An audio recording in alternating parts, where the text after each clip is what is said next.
Hello and welcome to Floyd Models Kit View Time. Today we got Airfix's latest release. This is the brand new tool 1/72 scale Boeing Chinook CH1. Or also, as we know, Bravo November boxing. So very, very nice to see this one. Must admit, wasn't expecting to see this kit. It was one of those times, totally blindsided by Airfix. So when they dropped this one, and then obviously it's come out so soon as well, is a real pleasant surprise. Anyway, down on the box, you can see we've got Bravo November. Now, if you didn't know, obviously for perhaps our American colleagues, things like that, Bravo November is probably one of the most famous helicopters in UK service history. Obviously very long, because it's one of the Mark 1 Chinook. So we took those delivery, I think, in the early 80s, must have been 1980, 81. And obviously Bravo November saw service down in the Falklands in 1982. And saw a lot of service down in there, and then obviously went on to Iraq and so forth and so on, and then was retired a few years ago, and now is proudly on display, I do remember correctly, at RAF Cosford, with the RAF Museum there. So really nice to see it. Anyway, a couple of nice boxings with this one, markings, things like that. As you can see down in here, we've actually got one as well in the nice Gulf War markings as well. So you've got the white stripes on there and everything else. So we've got one from 7 Squadron in the desert camo down there in May 91, and obviously we've got Bravo November from the Falklands as well, with the distinctive black underside and the grey-green on the top. All right, so very, very nice for this one. Your kit number for this one is 6023, and as you can see, I haven't even been in here yet, so it is all still sealed. So just one down in there, and one down in there, and hopefully let's pop the lid, and we are greeted by one bag with it all down in there as well. We've got the instructions. As always, we'll make a start there. All right, so usual Airfix way of doing this one with the colour callouts and the bits and pieces as well. So straight off with, we've got some of the injection tabs. Just need to nick them all off out of the way, and you're starting straight away down in the cockpit area. So obviously we've got all the bulkheads, obviously the main one from the cabin down to the cruise quarters at the front. All of these being put in. Again, we've got these tabs all over this. Interesting that. I'd like to know the story behind that. I'll have to make some inquiries, all right, to see why these are left on and not nicked off normally in the factory. Anyway, seats, got seat cushions, things like that. And then obviously those being fitted down into there as well. We've got the power lever. Don't have a collective in this thing. It's a power lever.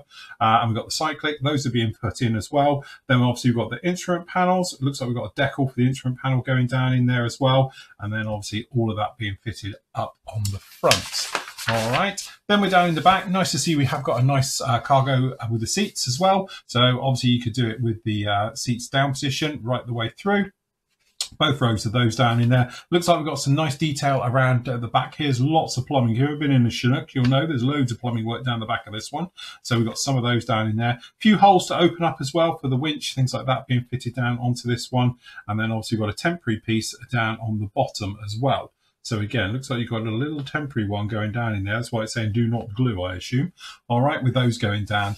Then obviously on the other side, right the way through, so various parts being put on. Again, got to remove all of these tabs, and then we've got the detail for the side walls being fitted down into those ones. And then obviously that center section that you've made up being put onto the fuselage halves, and then sandwiching it all together. So very nice touch with that.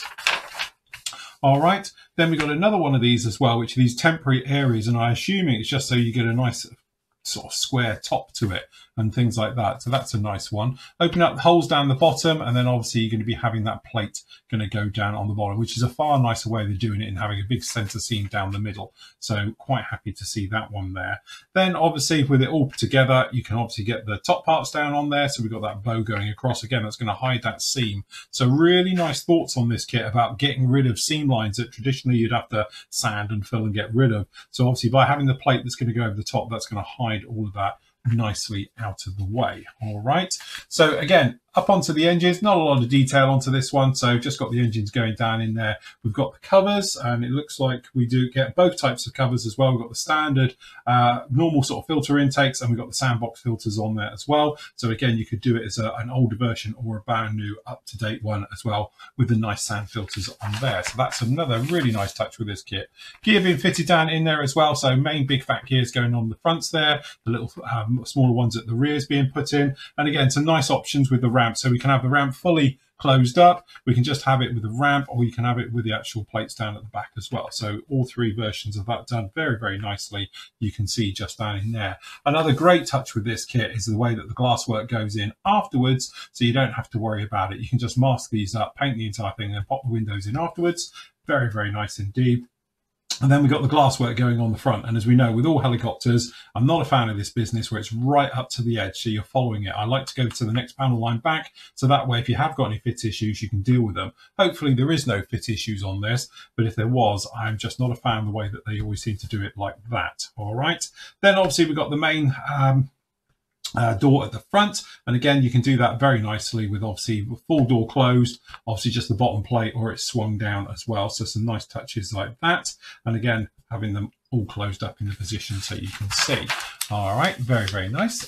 Usual thing with all the lumps and bumps and the lights and everything else being fitted down onto this one on the front and all the things like that. We've got the grab handles as well going up on the side, so those are being fitted down in there, and then we've got things like the old warning receiver boxes onto the side. Then obviously we've got the winch being fitted onto this one, very nice. And again, we've got the actual hooks for the underside. So we should have it where you can obviously close it up, or you could have it open. Doesn't look like you can see straight into the cabin. So again, it looks like the floor is closed up, so you can't have it where you look through where the crew normally stick their head down when they're hooking up, things like that. All right, loads of aerials and various plethora of bits and pieces going on the underside, as you might imagine, but again, very nicely shown how all of those are going to fit in, and away you go. Then we've got the big antenna run down the side, so you've got all the mounting parts put on for those ones as well. So that's all quite nice. Then we've got the actual chaff and flare buckets being fitted onto the side ports. And then we're up into the main rotor action. So again, up onto the main rotors, fitting those onto there as well. Really nice job with all of that. And again, looking pretty darn good. Then we've got the colour call-outs. We're saying that nice black underside for Bravo November down in here, the walkways and that. It is quite a striking, obviously very much a familiar colour to a lot of us. Or we've got the more modern sand one, and let's face it, who doesn't want to do this one? And that way you can weather the hell out of it with having the green showing through and all the rest of it, because obviously it's a temporary colour and it does tend to get sanded down quite a lot by the actual rotor action. So again, it's very interesting to know that it sort of cleared it with the double overlap in the middle. It cleaned the centre section quite a lot, was done off, and obviously down the back from the exhaust as well. So some nice stuff. Lots of detail in the actual stencil detail. Again, there's plenty of those ones all the way through. So that's all very nice indeed. Speaking of the actual decals, haven't got a zillion of them, which is always very, very welcome. So we've got a few down in here as well. Good, clean, sharp, nicely done.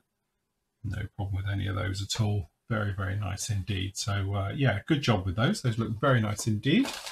Right, okay, so as I said before, we've got one jumbo bag. And then in here, we've got clear parts, which we'll look at afterwards. And we've just got all the screws together. All right, so let's pop those out the way for a moment. Okay, if we have a look at the main lump of this, we've got really nice raised details down here as well. These got the little studs running all the way down the side. We don't have any riveting as such on this one, as you might see, but generally the level of detail is pretty nice, pretty good and sharp. Same as probably you'd find on anybody else's one in the sort of 48 scale and up. So that looks very, very nice indeed. On the inside, again, really pleasant to see this, because it is part of it. When you go in and out of a Chinook, you'll see all this plumbing and that. And in previous builds, I've had to scratch build all this detail. So very nice to see it is down in here. All of these holes you might be able to see down in here, these are for opening them up to put the aerials in and things like that. Very nice indeed.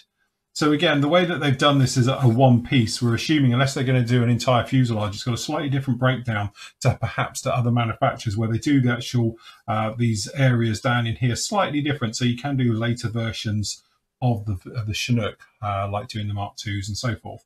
So obviously sticking for this one for this fuselage anyway. So that's sprue B. On D, very much for the other side. So we've got the door, the various parts. That's actually looking very nice. And again, down on here, you might see it, how the raised and recessed details work all over here. Some of this is raised, obviously it's raised riveting, things like that, where it would be. And again, very nice all the way through. On the bottom, again, we've got some wisping and things like this, but that's not going to be seen. It's not actually in the plastic at all. It's just for all the holes on the inside. All right, so that's pretty nice. There's that temporary piece as well for popping in the top, for actually putting in these holes. So once you've got this lined up onto the actual center section, you just drill it in those holes where it is, and they'll be in a perfect place for you. All right, so that's actually very nice. We've got the floor. Again, the floor section, very nice. It's a shame that we actually haven't got the lifting hatch open. Normally that just pops open and then the crew can stick the head down. So if you were doing it in a lifting diorama, you might just want to cut that one out, flip it open. All right, so that's not too bad at all. Generally though, quite nice. We've got the quilting for the old blankets on these areas down in here. You can't actually see any of the parts though. Again, this is your rear, very nice, all recessed as well. So this is the rear ramp hatch, the rear ramps. Again, no detail on these at all, which is a bit of a shame. All right, cockpit floor looks quite nice. You've got raised details down in here.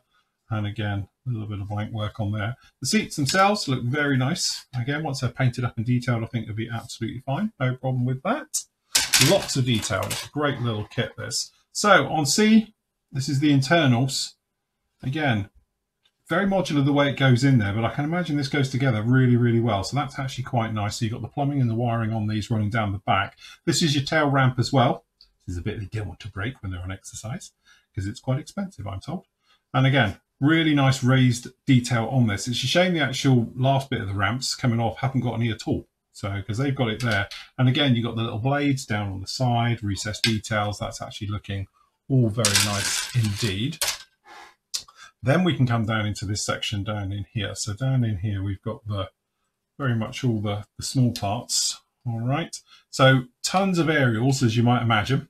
Lots and lots of aerials. All right. So that's all of those. And then over on here, we've got all your other bits as well. So again, we've got your main, the door on the side. There's your little instrument panel, which actually looks pretty good. It's all raised detail. All right. The seats themselves. Then obviously we've got the actual intakes, the doors, the various parts all the way through here. We've got the cyclics down on here, some of the areas, the center box, all the ones, the gear looks all nice, all in one. Jack and flare buckets, things like that. We've got the actual laser detectors and various things on this one as well, right the way through. So yeah, got everything you could need, no problem at all. And even on the blind side, to be honest, it's nice, it's clean, it's sharp. The plastic as well is actually really crisp. Very nice, very crisp indeed. Okay, last up. So what we wanted to see, we have got sag on rotors, which is very, very nice to see. So again, it's got that nice sort of powered down look as well, right the way through. So again, pretty darn good. The rotor head's a little bit basic, shall we say, but actually I think when you're dealing with this type of scale, it's perfectly adequate. Again, we've got the engines down the back here, we've got the sound filters down on here. This is that center plate that is going to run through. But when you look at close up on the rotor heads and that, it's not tons of detail. I know the real thing doesn't have a lot, but very nice, very, very good. Okay, last up we've got the clear parts. So down in the clear parts down in here, I'm just not a fan of where they have the edging like here, right up. Take it to the next panel line. That way if there is a fit issue, it's not a problem. Now I'm not saying this has got a fit issue because I don't know, I haven't put it together. All right, but if it did have a fit issue, at least you've got no way of sounding it or dealing with it. All right. So again, you've got to make it right in test fitting. But that said, I love how sharp this is. It's clean, it's crisp. There's defined lines to follow. So masking will be a doddle. Same with sides as well for the side windows. All the clear parts are beautifully crystal clear. I've got no problem with any of these. We've got the domed pop-out windows. People in the know will know that joke. All right. So you've got those as well. And obviously got the mains in there. So again, very, very nice. So again, it is that thing, Airfix doing this thing with helicopters. We've seen quite a few helicopters of late, obviously with the Sea King. Now we've got the Chinook coming down. I know people have often said and have said already, shame it's not a 48th one. 48th one is around. There's some of those around and they're pretty good. I've built them myself. I've done a couple of them now, of Italeri and obviously Reboxed by Revell, things like that. They're not bad. You put a little bit of work into them, they turn out okay. This particular one, though, is a step up, even though it's 72nd scale. I know it's a lot newer, but it really is very, very nice. There's a couple of things in here. I'm wondering if there's another versions coming out as well, just the way they sort of done it. And if it does, those will be very welcome as well. But if you've got any of, obviously, the previous 72nd scale ones, obviously the newer tooled Sea Kings, things like that, you've got a little partner to go with it now as well. So really nice to see. To be honest, it's Bravo November and it's a Chinook, and I am a bit of a fanboy with a Chinook, as anybody will know. We've got a certain connection with flooring models with them as well. So yeah, really, really nice to see this kit. So from me, it's definitely a highly recommended.